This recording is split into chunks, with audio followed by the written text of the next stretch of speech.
আসসালামু আলাইকুম। Hello everyone, কেমন আছেন সবাই? আমি আলহামদুলিল্লাহ ভালো আছি। অনেক দিন পর ইউটিউবে একটি ভিডিও নিয়ে আসলাম। আলসামও বলতে পারেন, কাজের ব্যস্ততা বলতে পারেন, সব মিলে আমার আর ভিডিও দেওয়া হয়নি। অনেকগুলো ভিডিও জমা হয়ে গিয়েছে, দিব করে আর দেওয়া হয়নি। তো সামার চলে এসেছে, কিছু কেনাকাটার প্রয়োজন ছিল, তাই মার্কেটে গিয়েছিলাম সেদিন। সামারে যেহেতু আ অনেক কিছু কালেকশন ওঠে, তো সেগুলোই দেখছিলাম। বিশেষ করে আমার মেয়ের জন্য কিছু ড্রেস প্রয়োজন। সেগুলোই আরকি দেখছিলাম। তো যাই হোক, শুধু মেয়ের জন্য ড্রেস না, আরও কিছু কেনাকাটা করব, সাংসারিক জিনিসপত্র। মেয়েদের দেখলেই ভালো লাগবে, যে জিনিসগুলো কিনবো মেয়েরা দেখলে পছন্দ করবে, তাই আমার ভিডিওর সাথেই থাকুন। আমি মার্কেটে গেলেই আমার পাখি আর মাছ দেখতেই হবে। আমি আর আমার মেয়ে যখনই যাই, তখন আমি এই পাখি আর মাছ দেখি। আজকে আমার মেয়ে যায় নাই, আমি একাই গিয়েছি। তো আমি দেখছিলাম আর ওদের সাথে কথা বলছিলাম। তো মাছগুলো এখান থেকে আমি কিনেছিলাম। আমার ভিডিওতে আছে মাছের ভিডিও, অ্যাকোরিয়ামের ভিডিওটা। তো এখান থেকেই আমার অ্যাকোরিয়াম কেনা আর মাছও কেনা। তো যাই হোক, আমার মাছগুলো সব মরে গিয়েছে। বড় একটা মাছ সব ছোট মাছগুলারে মেরে ফেলেছে। তো দুটো মাছ আছে, আবার কিনতে হবে, দেখছিলাম তার জন্য। তো এখানে যে কি রিং ছিল, উম, অনেক সুন্দর সুন্দর কিউট কিউট। কোনটা রেখে কোনটা নিব, যেটা দেখবো সেটাই ভালো লাগে। এত সুন্দর কিরিং, কিউট, একটার চেয়ে আরেকটা কিউট। তো যাই হোক, এখানে মেয়েদের ইয়াররিং ছিল, তারপর আরও কিরিং ছিল এখানে। সুন্দর ছিল কিরিংগুলো। কোরিয়াতে তো সব জিনিসের খুবই দাম, তারপরও দাম হলো, জিনিস খুবই ভালো ওদের।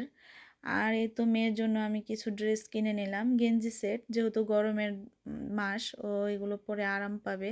তো মেয়ের জন্য কেনাকাটা শেষ, এখন আমি চলে যাব ডাইসোতে। ডাইসোতে আমার সাংসারিক জিনিসপত্র কিছু প্রয়োজন, সেগুলোই কিনবো।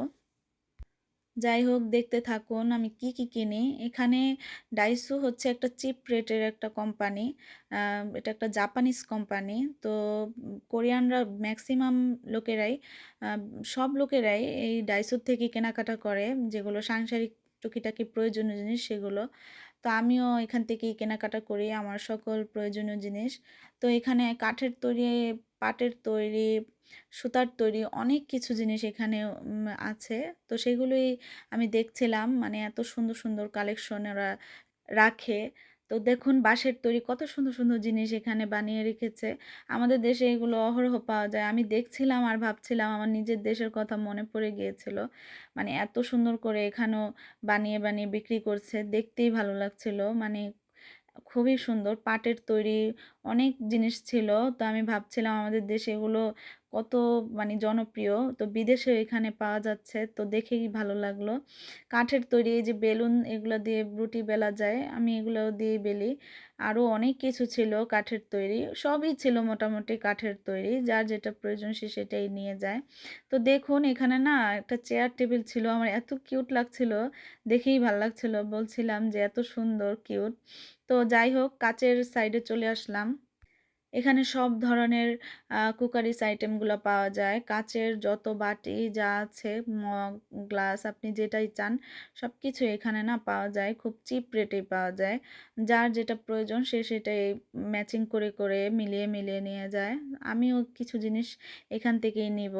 এত সুন্দর, মানে কিউট। আমি বেশিরভাগই আমার জিনিস, তো প্রথমেই বললাম আমি এখান থেকেই নেই।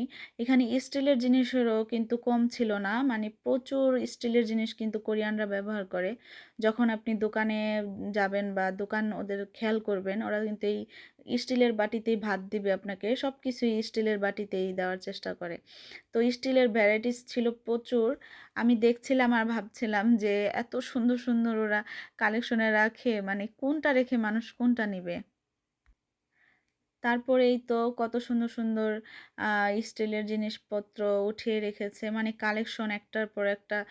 ওদের মানে ধাপে ধাপে থাকে। এই যে ফ্রাই প্যানের সাইডগুলো দেখতে কত সুন্দর। এই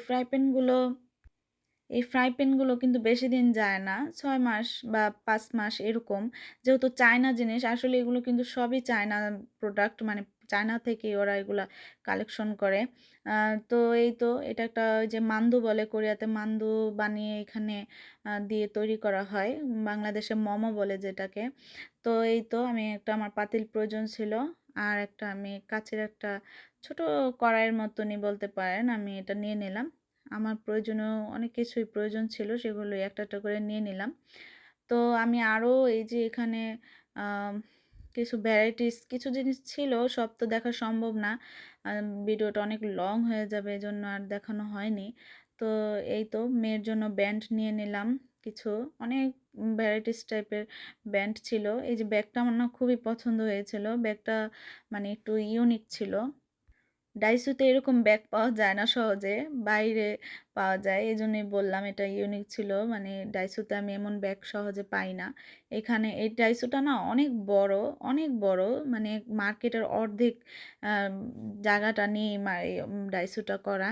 তো এখানে না ইদানিং ডাইসোতে মানে কসমেটিক্সের মানে যে আম, আমরা মুখে যে ধরনের অ্যাক্সেসরি, কোরিয়াতে অ্যাক্সেসরি বলে তাই আমি অ্যাক্সেসরি বলি, অ্যাক্সেসরি ধরনেরও জিনিস এখানে আহ, উঠাইছে। মানে আহ, এখন ডাইসোতে এগুলো পাওয়া যায়, সবাই কিনে নাকি আমি জানি না, তবে আমি দেখলাম আমার ভালোই লাগে, কিন্তু আমি নেই না। আমার মনে হয় স্কিন ভালো জায়গা থেকে কেনা ভালো, স্কিনের প্রোডাক্ট। তো এই তো আমার কেনাকাটা শেষ, এখন আমি যাব জুতোর দোকান দেখতে। আমি এবিসি মার্টের থেকে সবসময় জুতো কিনে থাকি, আমার ছেলে মেয়ে আমরা সবাই এখান থেকে কিনি।